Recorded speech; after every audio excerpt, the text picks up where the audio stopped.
인사를 인사답게 다루는 장명하입니다. 최근 장박소 채널에서 경영지도사, 성과관리, 인사조직 이런 주제들에 대해서는 조회수가 꽤 잘 나오고 있습니다. 감사합니다. 그런데 제가 사실 유튜브를 시작하게 된 계기는 따로 있습니다. 바로 조직 갈등 관리라는 주제를 더 많은 분들과 이야기 나누고 싶어서였습니다. 지금까지 총 7개의 콘텐츠를 올렸는데 평균 조회수가 20이 안 됩니다. 그래서 오늘부터 새로운 관점으로 조직 갈등 관리 관련한 3부작을 만들어 보고자 합니다. 첫 번째 주제는 조직 갈등 관리, 흔히 하는 오해 4가지입니다. 첫 번째 오해입니다. 우리 조직에는 갈등이 없어요. 리더분에게 이런 얘기를 들으면 저는 4가지 중 하나겠구나 생각합니다.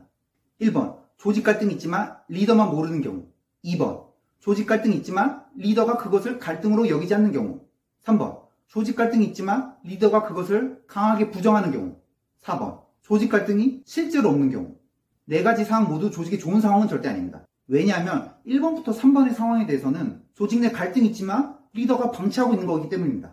4번의 경우에도 조직 내부 성장 동력이 없을 가능성이 높기 때문입니다. 두 번째 오해입니다. 조직 내에서 발생하는 갈등 그냥 내버려두면 자연스럽게 없어지는 거 아닌가요? 갈등은 감기처럼 시간이 지나면 자연스럽게 없어지는 그런 문제가 아닙니다. 방치된 갈등은 반드시 후유증을 남깁니다. 대표적인 예가 직원의 갑작스러운 퇴사입니다. 그리고 그들은 퇴사 사유를 솔직하게 말하지 않습니다. 따라서 조직 입장에서는 이전에 방치했던 갈등이 퇴사자에게 어떻게 영향을 미쳤는지를 모를 뿐입니다. 세 번째 오해입니다.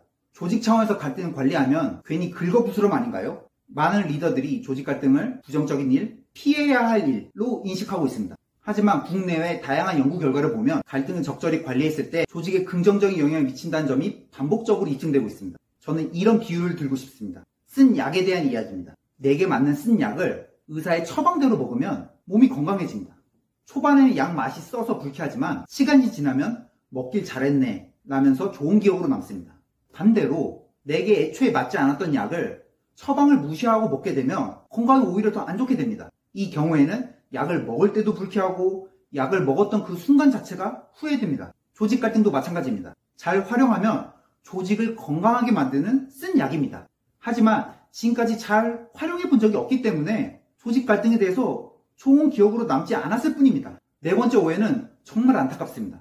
조직 내 갈등이 있다는 건 그건 리더가 능력이 부족하다는 뜻 아닌가요? 물론 그럴 수도 있습니다.